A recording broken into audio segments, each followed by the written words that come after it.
mo fẹ́ fi àsìkò yìí bẹ̀ gbogbo ọmọ Nàìjíríà pé kó má bínú sí mi. Ẹ jọ̀ọ́ mo bẹ̀ ìyá mi, mo bẹ̀ ẹbí mi. Ẹ jọ̀ọ́ ẹ má bínú, Omisa Ṣẹ́gun, mo bẹ̀ gbogbo Alagbo kó má bínú. Mo bẹ̀ ìyá Abiamo ayé ẹ má bínú.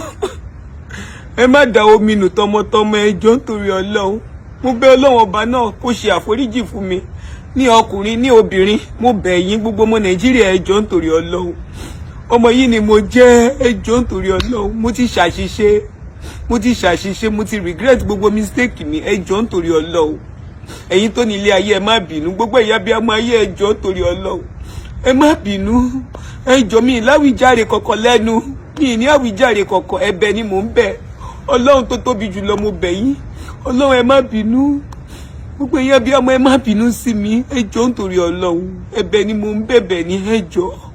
Ẹ jọ̀ọ́ ẹ dáríjì mi, ẹ ṣàforíjì ọmọ yín Sisi Alagbo, ẹ dáríjì mi. Ẹ dáríjì mi. Ẹ jọ̀ọ́ ẹ má bínú. Ẹ má bínú sí mi. Lórí ọ̀rọ̀ tírísọ̀mù tó wà ń ta bàbá gbọ́pẹ́ wa, àgbo tírísọ̀mù ló wà ń ta yìí o, ó lélẹ̀. Wàá gba ìdákọ́lẹ̀ kan, jẹ̀dí dúdú kan, àtàlẹ́kọ́ tó sán lórí. Òun rè mọ́kó lé tírísọ̀mù 25,000 naira ní. Sisi Alagbo nìkan ló ní lọ́wọ́, àgbo tírísọ̀mù 25,000 naira.